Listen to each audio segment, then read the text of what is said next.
यस्य स्वयं स्वभावाप्ति रभावे कृत्स्नकर्मणः तस्मै संज्ञानरूपाय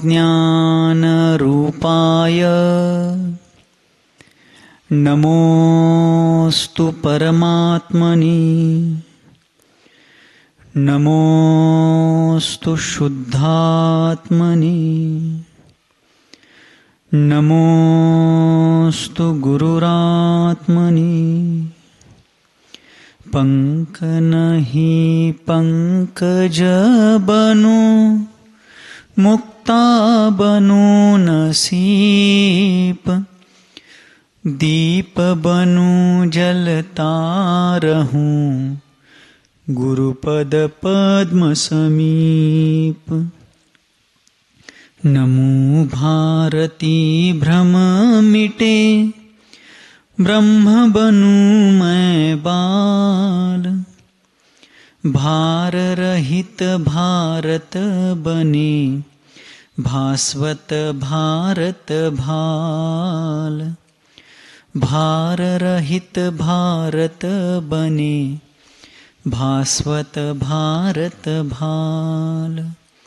बोलिए पंच परमेष्ठी भगवान की, द्वादशांग जिनवानी माता की, अध्यात्म महर्षि आचार्य भगवान श्री पूज्यपाद मुनि महाराज की, चारित्र्य चक्रवर्ती मुनिकुल पितामह योगींद्र चूड़ामणि धर्म साम्राज्य नायक 20वीं शताब्दी के प्रथम आचार्य भगवान श्री शांति सागर जी मुनि महाराज की, दीक्षा गुरु शांत मूर्ति वात्सल्य रत्नाकर गुरुवर आचार्य भगवान श्री सन्मति सागर जी मुनि महाराज की, परम पूज्य आचार्य भगवान श्री विद्यासागर जी मुनि महाराज की, परम पूज्य आचार्य भगवान श्री वर्धमान सागर जी मुनि महाराज की, अहिंसा परमो धर्म की।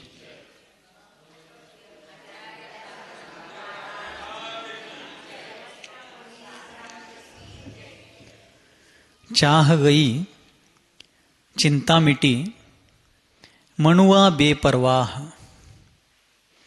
चाह गई चिंता मिटी मनुआ बेपरवाह, जिनको कुछ नहीं चाहिए वे शाहन के शाह।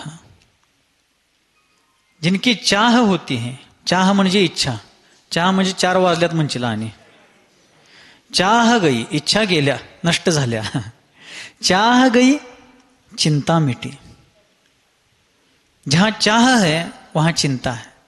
चाह गई चिंता मिटी मनुआ बेपरवाह, मनुष्य और उसका मन निश्चिंत हो जाता है।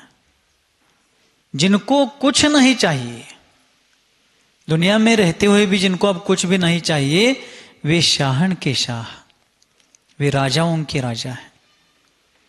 कन्नड़ भाषा में एक कहावत है, आप लोगों को भी मालूम है, चिंतिल्द कोना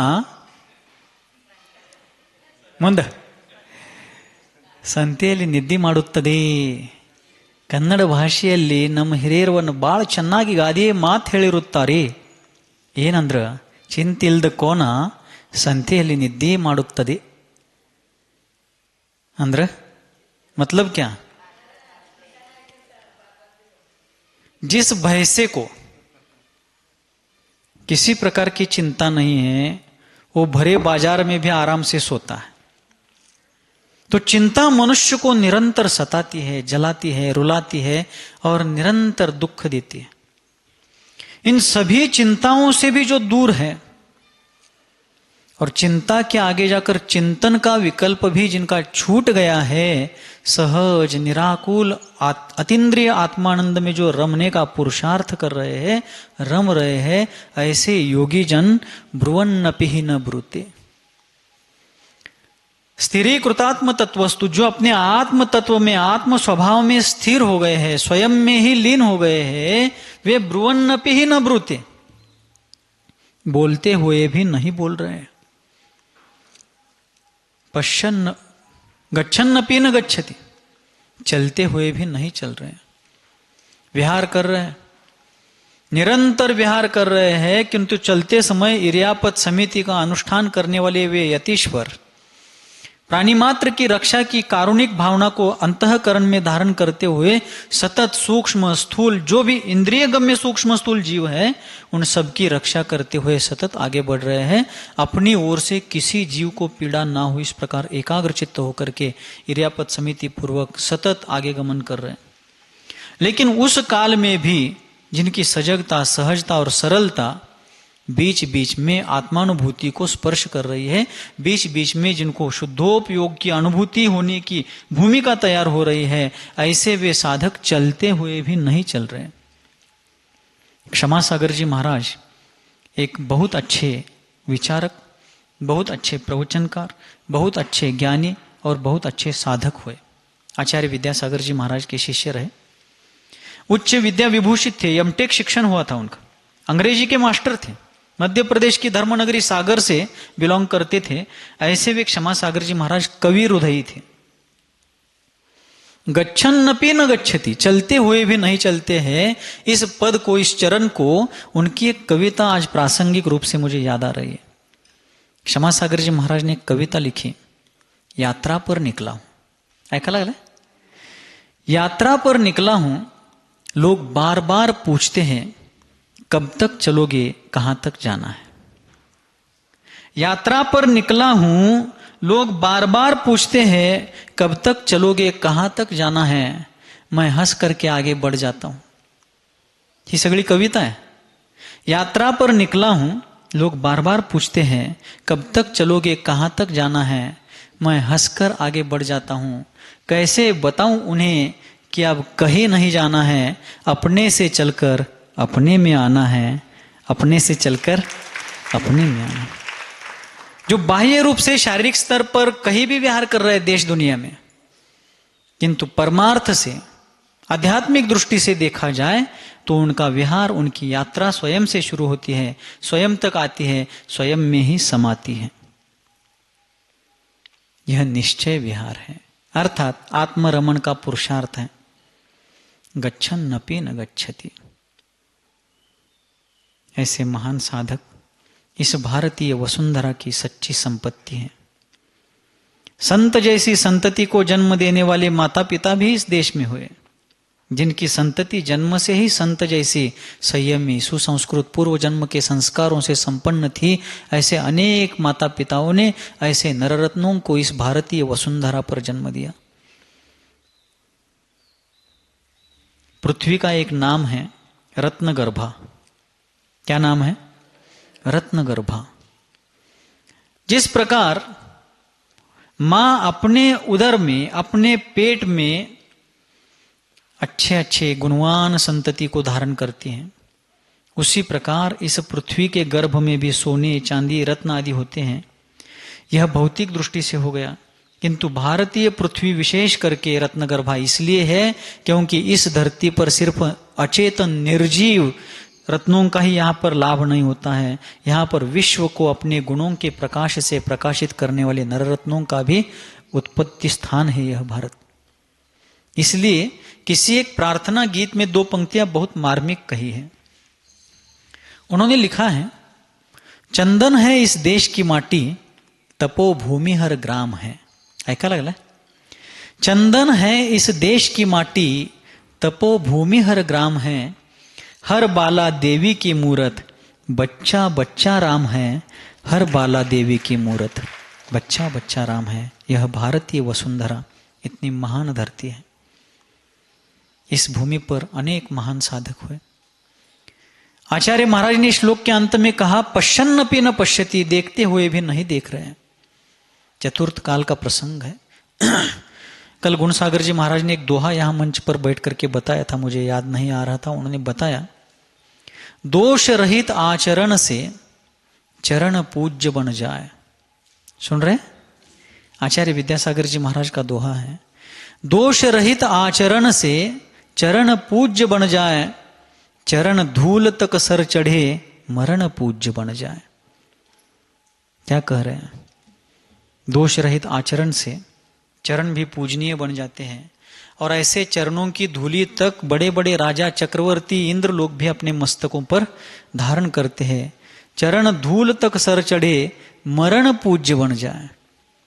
दुनिया में लोग मरने से डरते हैं।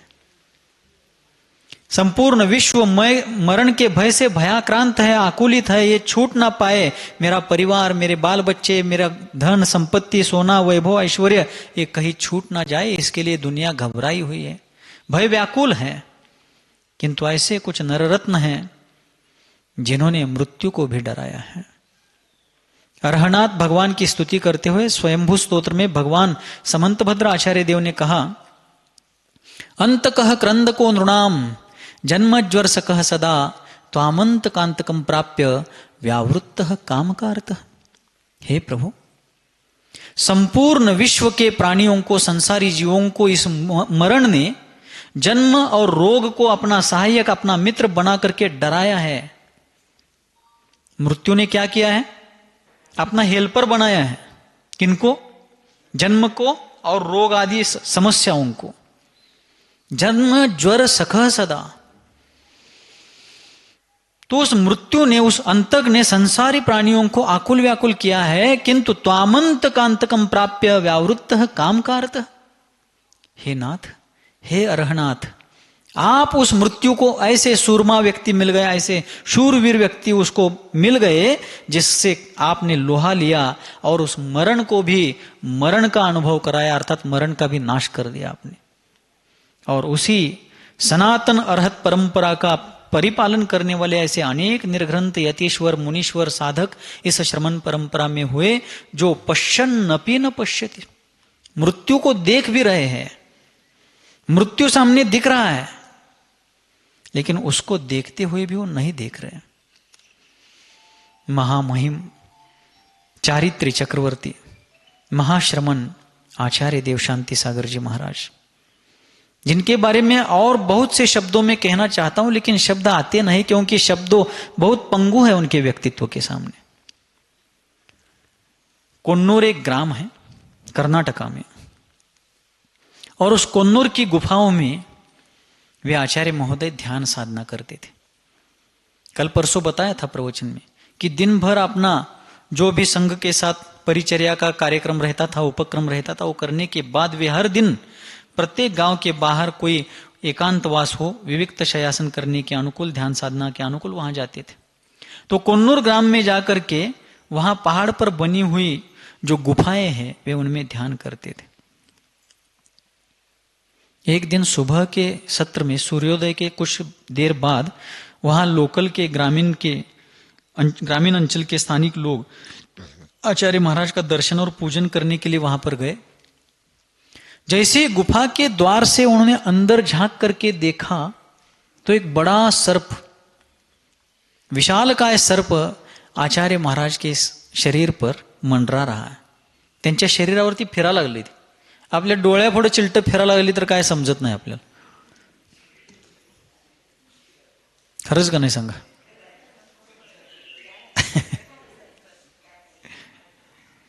और फिर वह सर्प उनके शरीर पर रेंग रहा था। लोगों ने देखा है महाराज को कुछ उपद्रव ना कर दे, कुछ लोगों ने साहस करके अंदर जाने का प्रयास किया तो सांप भी इतना होशियार था, वो शरीर से उतरता है और आचार्य महाराज पद्मासन लगा करके बैठे थे, उनके जंघाओं में जाकर बैठ गया। दोन्ही मांडींच्या मधी किती बेरकी असेल बघा ती। सांप ने जान लिया कि बाहर से आने वाले लोगों से खतरा है, अभय मिल सकती है तो इस महाश्रमण के चरणों में ही मिल सकते हैं। उनके चरणों में जाकर के बैठ गया। लोग सोचते हैं अगर हम फिर भी और आगे जाते हैं तो सांप कहीं डर करके महाराज को कुछ कर ना दे। लोग बाहर गए। जैसे ही लोग दूर जाते वो फिर बाहर आता, लोग अंदर आते फिर वो वहां जाकर के बैठता। फिर लोगों ने सोचा अब उसको संकेत तो मिला है कि यहां रहना हमारे लिए अव्याबाद नहीं है, बाधा तो पहुंचेंगी। तो लोग थोड़ी देर तक दूर जाकर के बैठ गए। वो सांप निकल करके चला गया। लेकिन कल्पांत काल मरुता चलिता चले न किम मंदराद्रि चलितम, किम मंदराद्रि शिखरम चलितम कदाचित।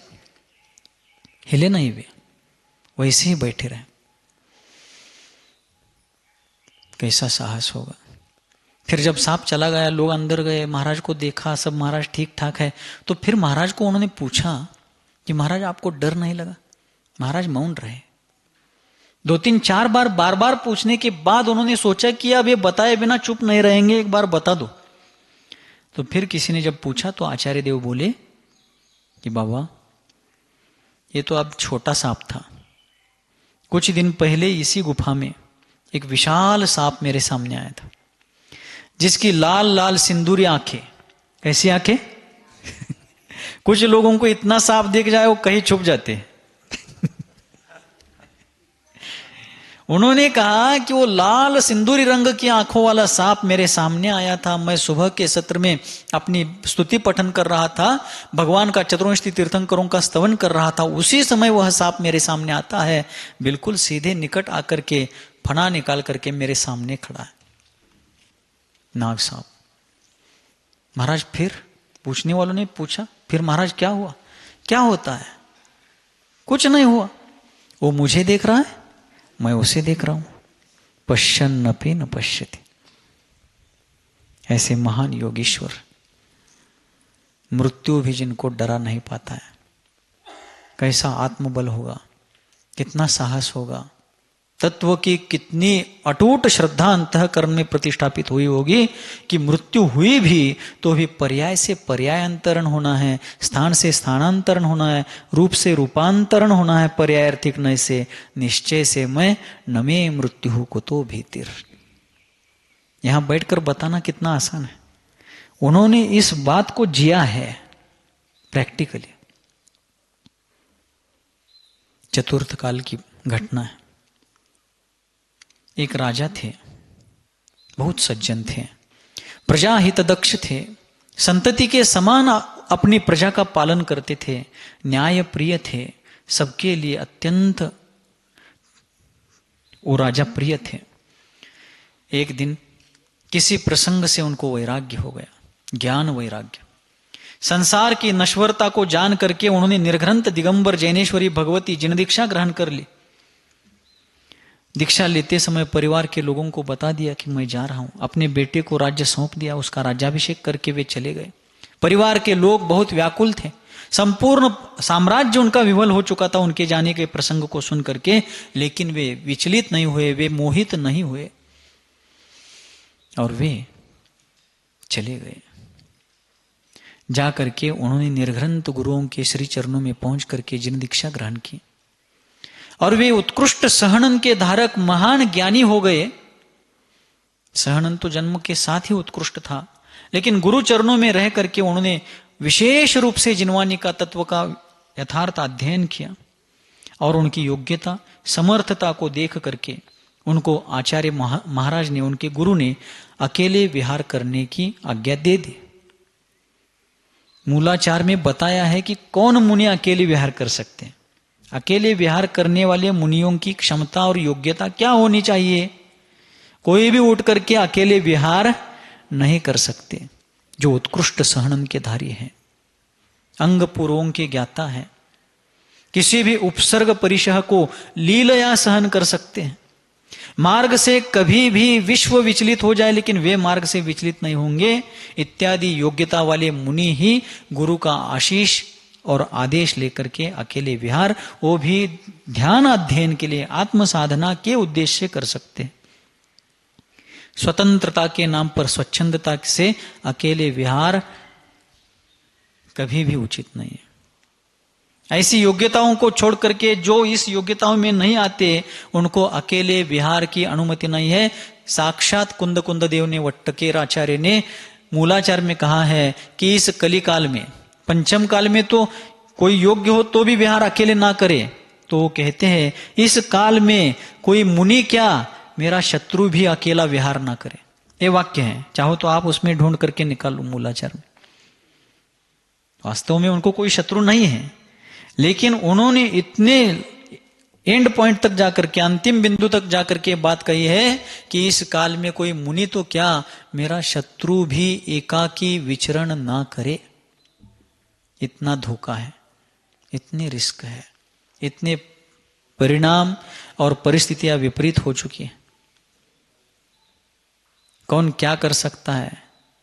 सामने से हमारे लिए अत्यंत प्रिय लग सकता है, लेकिन भीतरी अभिप्राय क्या क्या है, क्या कह नहीं सकते। एक बार आप लोगों को हो सके तो यति वृषभाचार्य महाराज के जीवन चरित्र का एक प्रसंग पढ़ लीजिए।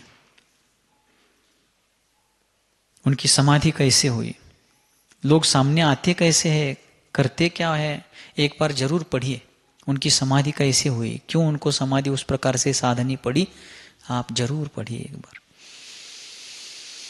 और फिर वे राजा मुनि बनकर के गुरु के आज्ञानुसार घनघोर साधना तपस्या करते हुए, महान ज्ञान का अर्जन करते हुए जब सक्षम हो गए, समर्थ हो गए, हर किसी परिस्थिति से भी वे विचलित नहीं होंगे, ऐसी योग्यता जब उनके प्रकट हो गई, तब उनके गुरु ने उनकी इच्छा अनुसार उनको ज्ञान साधना की अनुकूलता के लिए अकेले विहार की अनुमति चतुर्थ काल में दे दी। चतुर्थकालीन घटना है। वे मुनि महाराज विहार करते करते जंगलों से, वन कांतारों से, गिरी कंदराओं से विहार करते करते गिरी कंदर दुर्गेशु ए वसंती दिगंबराः पानी पात्र पोटहारास्ते अंतिम परमाम गतिम।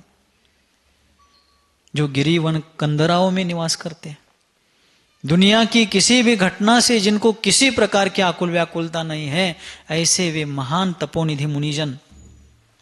तो वे मुनि महाराज एक जंगल की ओर जा रहे थे, और जिस जंगल में सूर्य की किरणें धरती को स्पर्श नहीं कर पाती थी, इतना सघन वन था, वे महाराज जाकर के एक शांत अत्यंत एकांत स्थान पर के ध्यान साधना के लिए बैठ गए। ध्यान को बैठने के बाद सतत उनको अतीन्द्रिय आनंद का उत्साह बढ़ रहा था। शुभोपयोग शुद्धोपयोग, शुभोपयोग शुद्धोपयोग, ऐसी परिणति सतत हो रही थी। शुद्धोपयोगी मुनि कौन होते हैं?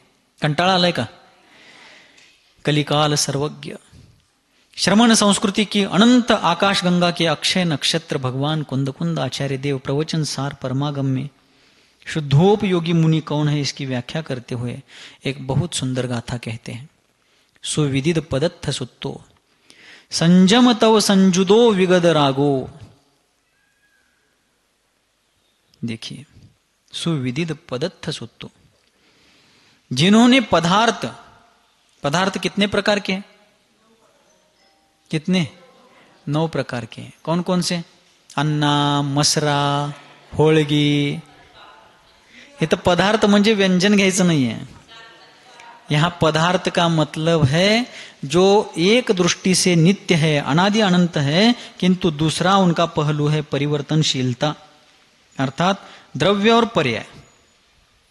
तो द्रव्य है, अनादि अनंत जो है वो द्रव्य है, किंतु उन द्रव्यों में उत्पन्न होने वाली जो पर्याय है परिवर्तनशील, वो पर्यायों की दृष्टि से द्रव्य हमेशा परिवर्तनशील है। उस दृष्टि से द्रव्य को ही पदार्थ कहा जाता है। द्रव्य को पदार्थ क्यों कहते हैं? क्योंकि वो पर्यायार्थिक नय की दृष्टि से सतत परिवर्तनशील है, उस दृष्टि से उसको पदार्थ कहते हैं। तो उस गाथा में कुंद कुंद भगवान कहते हैं सुविदित पदत्थ सुत्तो, जिन्होंने अच्छे तरीके से पदत्थ अर्थात पदार्थों को और उन पदार्थों का जीवादि 9 प्रकार के पदार्थों का वर्णन करने वाले सुत्त अर्थात सूत्र, इनको अच्छी तरीके से सुविदित जान लिया है। सुविदित पदत्थ सुत्तो संजम तव संजुदो। संजम अर्थात संयम, प्राणी संयम और इंद्रिय संयम, ऐसे संयम से, और तव अर्थात तप, संयम और तप से जो संयुक्त है, संजम तव संजुदो, संयम और तप से जो संयुक्त है, विगद रागो, और जो राग से अतीत हो चुके हैं,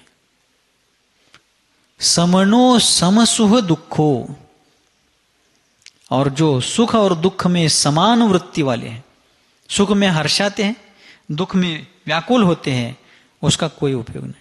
समनो समसुह दुखो, सुख और दुख दोनों में जिनका साम्य भाव, समता भाव, वीतराग भाव है, समनो समसुह दुखो भनिदो शुद्धो ओगोत्ति, ऐसे श्रमणों को ही शुद्धोपयोगी मुनि कहा है, शुद्धोपयोगी श्रमण कहा है, जिनको शुद्धात्मा की अनुभूति हो रही है।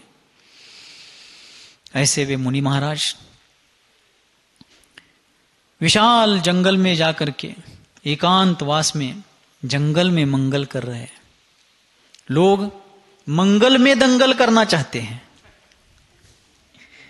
मैं सभी का नहीं कह रहा हूं, लेकिन ऐसी भी प्रवृत्ति है संसार में। इन्हीं कुंद कुंद भगवान ने नियमसार परमागम में कहा, नाना जीवा नाना कम्मा नाना लद्धि हवे। इस संसार में नाना अर्थात अनंत जीव है, नाना कम्मा उनके अनंत प्रकार के कर्म है, और उन कर्मों के अनुसार उनकी मति अर्थात बुद्धि है। नाना लद्धि हवी।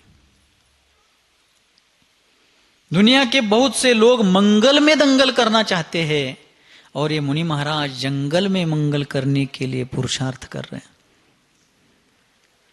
कैसे होंगे वे मुनि महाराज?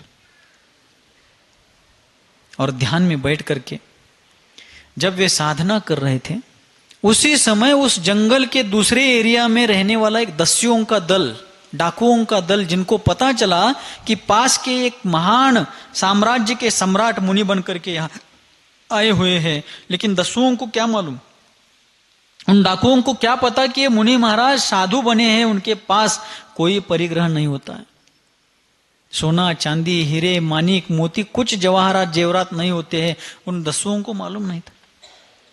एक खोजते खोजते वो डाकू उन मुनि महाराज के स्थान तक आ गए। उन्होंने देखा कि महाराज तो ध्यान में बैठे। उन्होंने उनको गाली गलौज की, अपशब्द बोले, नाना प्रकार के कठोर शब्दों से उनकी निंदा की। आप यहां आकर के बैठे, आपने सोना कहां रखा है, अपने आभूषण कहां छोड़े हैं, ये कहां है वो कहां है, बहुत कुछ बोला उनको। फिर भी वे शांत बैठे, अत्यंत सहजता से बैठे हैं। और ऐसे वे मुनि महाराज जब उन डाकुओं के द्वारा इतना कहा जाने के बाद भी वे कोई प्रतिकार नहीं करते, प्रति उत्तर नहीं देते, शांतता के साथ प्रतिक्रिया रहित होकर के वे अपने ही क्रियाकारित्व में तल्लीन हैं, ऐसे वे मुनि महाराज डाकू अंत में क्या करते हैं, यहां से कुछ लाभ होगा नहीं ऐसा सोच करके चले जाते हैं। वे चले गए। कुछ दिन बीत गए और कुछ दिन के बाद उन महाराज के, उन निर्ग्रंथ मुनीश्वर के पूर्वाश्रम के परिवार वाले दर्शन को आ गए। ध्यान से सुनना है, ऐका लागलं कानानं का ध्यानानं?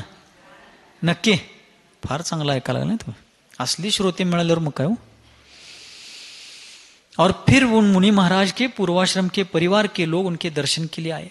उनकी माँ, उनकी रानियां, उनके बेटे, उनकी बहुएं, मंत्री दल, परिजन, पुरजन, बहुत से लोग दर्शन के लिए आए। जंगल सघन था, पगडंडियां सैकड़ों हजारों पगडंडियां थी, कौन सी कहां जाती है पता नहीं। फिर भी जैसे तैसे वो खोजते खोजते उन मुनि महाराज तक पहुंच गए। उन्होंने उनका दर्शन किया। मां पूछ रही है, बेटा कैसे हो? पत्नी पूछती है कि आप कैसे हैं? बेटे पूछ रहे हैं, पिताश्री आप कैसे हैं? ये मुनि महाराज बने हैं, इन्होंने मोह छोड़ा है, उन्होंने कहां छोड़ा है? वे राग भाव से पूछ रहे हैं। फिर धीरे से संभल करके वो होश में आए और कहने लगे, महाराज आपका स्वास्थ्य कैसा है? फिर भी महाराज शांत है, अपने ध्यान में ही है। उन्होंने यस नो कोई क्रिया प्रतिक्रिया नहीं दी। क्यों नहीं दी? उनका अपमान करने के लिए, उनका तिरस्कार करने के लिए नहीं। वे अपने साक्षी भाव में ही रहने का अभ्यास, पुरुषार्थ कर रहे थे, उसमें रमने का प्रयास चल रहा था। लेकिन लोगों का क्या रहता है, मैं टीका टिप्पणी नहीं कर रहा हूं, वास्तविकता बता रहा हूं कि लोगों का रहता है कि हमारे अनुसार महाराज चले। सभी का ऐसा नहीं होता है। फिर एक बार बता रहा हूं, सभी का ऐसा नहीं होता है। लेकिन जिनकी मान कषाय मेरुगिरी की उत्तुंगता को लांग रही है,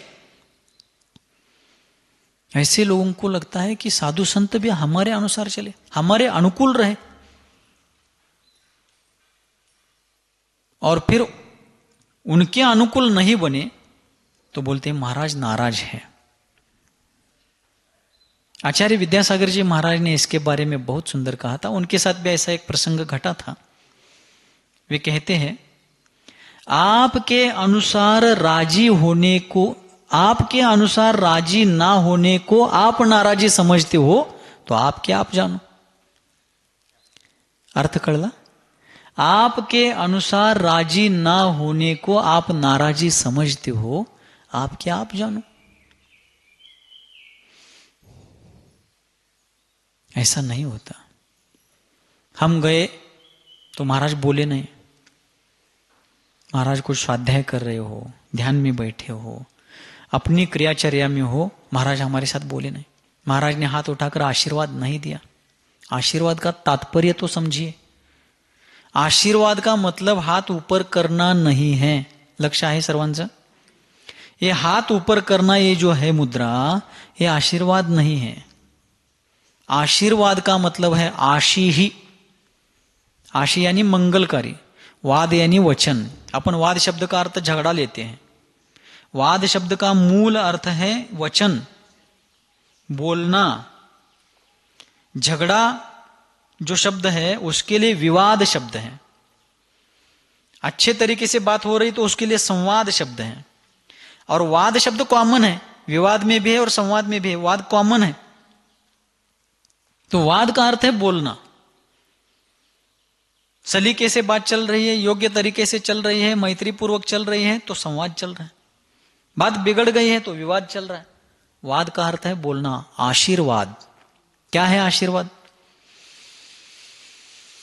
सद्धर्म वृद्धिरस्तु, रत्नत्रय प्राप्तिर्भवतु, मोक्ष पुरुषार्थश्च भवतु इत्यादि वचन दर्शनार्थी के लिए बोलना, यह आशीर्वाद है।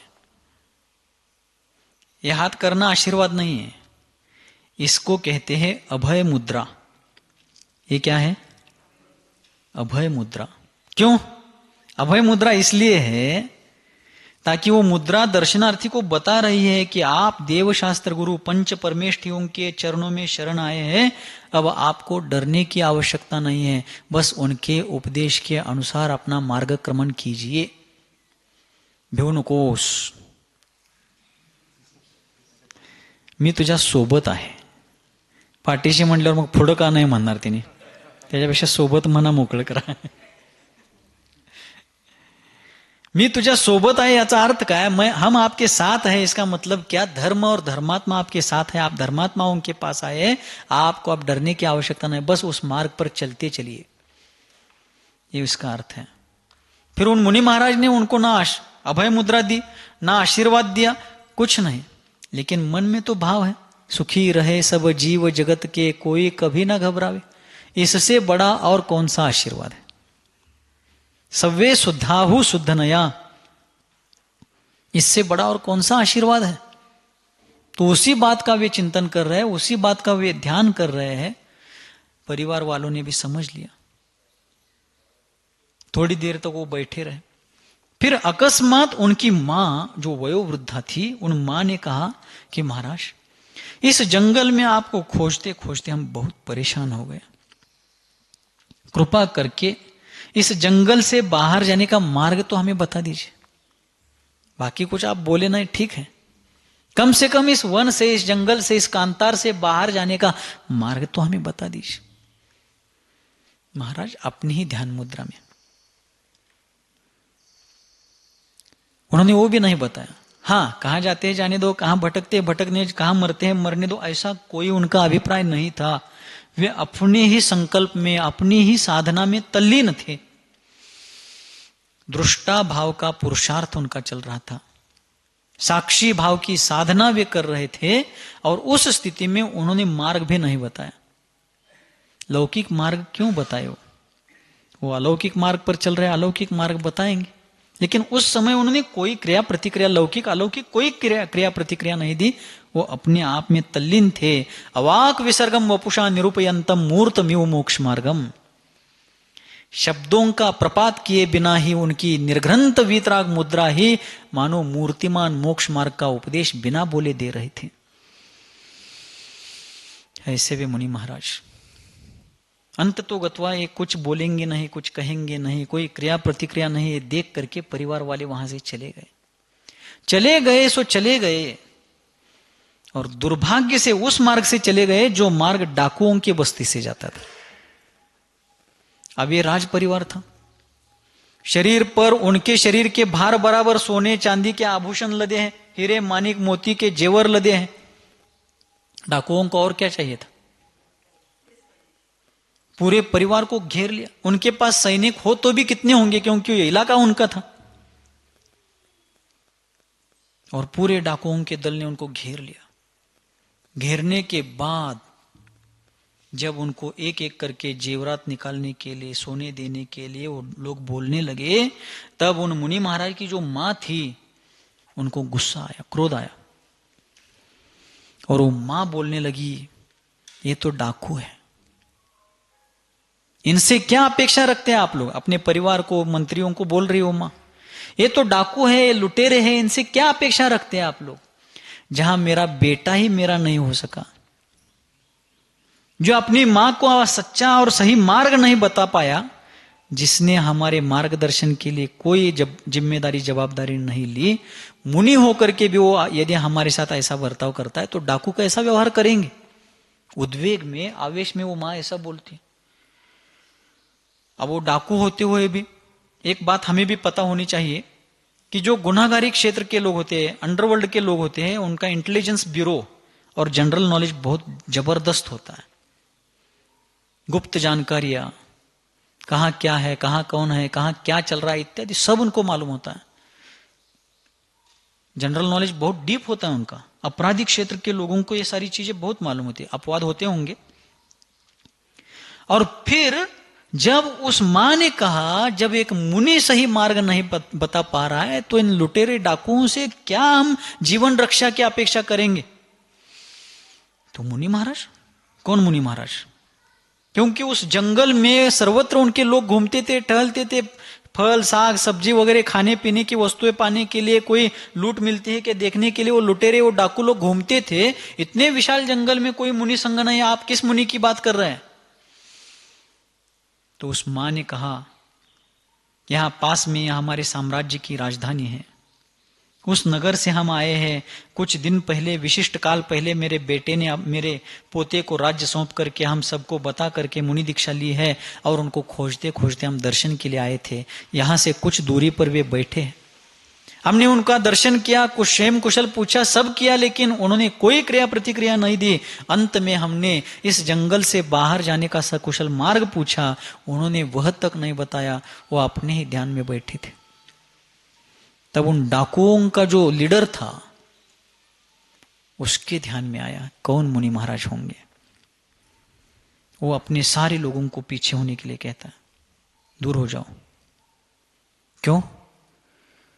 क्यों पूछने पर उस लीडर ने कहा, उनकी मुखिया ने कहा कि वही महाराज हैं जिनको 4-6 दिन पहले जाकर के हमने गालियां दी थी। सोना कहाँ रखा है, जेवर कहाँ रखे, आभूषण कहाँ छोड़े, ये कहाँ है, वो कहाँ है, पूछ करके गालियां दी थी, अपशब्द बोले थे, अपमान किया था। उन्होंने तब भी कोई क्रिया प्रतिक्रिया नहीं दी। जो अपने परिवार के बारे में भी इतने माध्यस्थ है, वो हमारे लिए ऐसे है, इतने धन्य मुनि महाराज है, ऐसा सोच करके उस मुखिया ने उन परिवार के सारे सोने गहने जेवर वापस कर दिए, और अपने पूरे दल के साथ जाकर उन मुनि महाराज के चरणों में नतमस्तक होता है, और उनकी साक्षी से संपूर्ण हिंसा चोरी आदि का त्याग करके वे भी सदाचारी बनते हैं। पश्यन्नपि न पश्यति, देख करके भी नहीं देख रहे।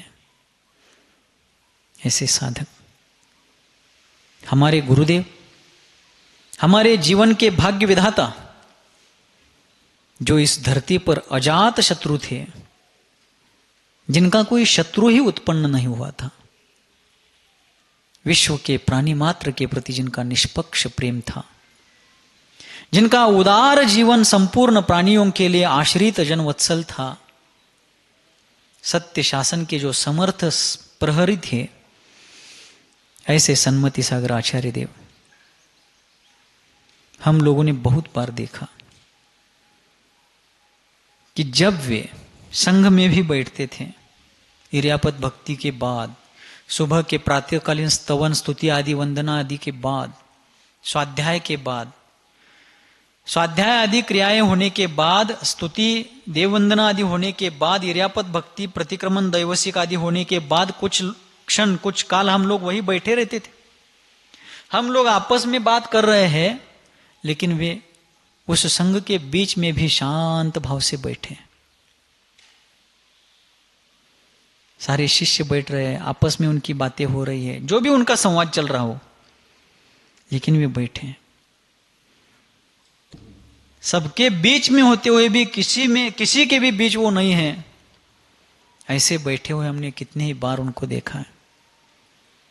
वे दुनिया में थे लेकिन दुनिया उनमें नहीं थी। वे संसार में थे लेकिन संसार उनके भीतर नहीं रहा था। उन्होंने संसार को भी निरस्त कर दिया था। आज आचार्य वर्धमान सागर जी महाराज यहां हम सबके बीच में विराजमान है, हम उनके चरणों में विराजमान है। कितनी सहज शांतिपूर्वक चतुर्विध आराधना चल रही है। 3 जनवरी 1951 को जन्म लेकर के आज 15 जून 2026, 76 वर्ष की उम्र में वह साधक सतत अपने लक्ष्य के प्रति दक्ष है। उच्च विद्या विभूषित होकर शिक्षा के क्षेत्र में, शैक्षणिक क्षेत्र में अपना करियर, अपना जीवन बिताने के बाद भी लौकिक शिक्षा से आगे जाकर पारलौकिक शिक्षा अपने गुरु से ग्रहण करने वाले, जिनवाने का अमृतपान करने वाले वे मुनीश्वर वर्धमान सागर जी महाराज, जो अपने ज्ञान ध्यान में निरत हैं, विकल्प जालों से विरत हैं, दुर्बल काया में भी सबल आत्मबल से जो निरंतर मृत्यु को ललकारते हुए वे धर्म योद्धा मृत्यु को भी डरा रहे हैं। ब्रुवन नपी ही न ब्रूते, बोलते हुए भी नहीं बोल रहे। अर्थात आज वे संलेखना के सम्मुख हुए हैं, हर साधक को होना है, किंतु उनकी संलेखना का मुख्य कारण यह रहा है विस्मरण। मुख्य कारण क्या है? विस्मरण। स्मृति मति ज्ञानावरण का प्रबल उदय अंतर कारण है, अंतरंग निमित्त कारण है। बाह्य निमित्त कारण फिर शरीर की जो भी एज फैक्टर के अनुसार परिणति हो, किंतु स्मरण कम होता जाना यह उनका एक मुख्य कारण संलेखना सम्मुख होने के लिए है। लेकिन उनको कौन आया, कौन गया, कौन क्या कर रहा है, इन सब चीजों से कोई मतलब नहीं है। बहुत सी चीजें आज उनको याद दिलाने पर पुरानी बातें याद आती हैं। आजकल ऐसी पुरानी बातों की ज्यादा चर्चा उनके साथ हम लोग नहीं करते, लेकिन कुछ दिन पहले, कुछ महीने पहले होती थी, तो चर्चाएं होने के बाद उनको याद आता था, ठीक है, वो सब बातें याद दिलाने पर याद आती है। लेकिन रत्नत्रय और संलेखना, इन 2 शब्दों के बारे में उनको किसी ने कभी भी कुछ याद नहीं दिलाया है। वो दोनों चीजें उनके बराबर स्मृति में हैं। अर्जुन को पूछा गया क्या दिखता है अर्जुन, बाकी शिष्यों को भी पूछा, किसी ने कहा मुझे आकाश दिखता है, कोई कहता है पेड़ दिखता है, कोई कहता है पहाड़ दिखता है, कोई कहता है टहनी दिखती है, कोई कहता है पंछी दिखता है, कोई कहता है पंछी की पूंछ दिखती है। अर्जुन को पूछने पर कहता है गुरुदेव मुझे कुछ नहीं दिखता है, बस पंछी की आंख दिखती है। वैसे ही वर्धमान सागर जी महाराज मुनीश्वर को बहुत सी चीजें विस्मृति में चली गई हैं, भौतिक, लेकिन अपना साध्य, अपना अंतिम उद्देश्य क्या है, ये उनको कभी भी याद दिलाना नहीं पड़ा है। सतत हमेशा प्रसन्न मुद्रा है। पहले वाले वर्धमान सागर जी महाराज कहां और आज के वर्धमान सागर जी महाराज कहां, हम लोगों को भी विश्वास नहीं हो पा रहा है। कितनी आत्मसम्मुखता। सतत कोई ना कोई मुनि महाराज उनको स्वाध्याय सुना रहे, भक्तियां सुना रहे, विधि विधान सुना रहे हैं। कोई थोड़ा सा भी सुनाने में थोड़ा आगे पीछे होता है, महाराज कहते हैं चालू करो पढ़ना। रात्रि में जितना विश्राम करते उतना छोड़ करके दिन भर सतत चालू है, सामायिक आदि का काल छोड़ करके अल्प बात कर रहे हैं। हम लोगों से भी ज्यादा बातें नहीं है, और जो बातें हो रही सिर्फ संलेखना और साधना, चतुर्विध आराधना के बारे में हो रही है। आहार संबंधी कोई विकल्प नहीं है, कोई आकुलता नहीं है। जिसका त्याग किया है उसका स्मरण तक नहीं है। ऐसे भी साधक, मृत्यु एक पर्याय परिवर्तन है, इस सत्य को स्वीकार करके, उसको स्वीकार करने के बाद उसको आत्मसात करने जा रहे हैं। मरण पूज्य बन जाए, दोष रहित आचरण से चरण पूज्य बन जाए, चरण धूल सर चढ़े मरण पूज्य बन जाए। मरण को भी उन्होंने पूज्य बनाने का बीड़ा उठाया। ऐसे वे मुनि महाराज कितने सजग है, कितने शांत है। मंद कषाय, कषाय सल्लेखना देखने आज की तारीख में तो कोई भी यहां आकर के कभी भी देख सकता है। हमें गर्व होता है कि ऐसी साधना हमें देखने को मिल रही है। ऐसी साधना हमें भी करनी, इसकी प्रेरणा सतत मिल रही है, हमारा सौभाग्य है।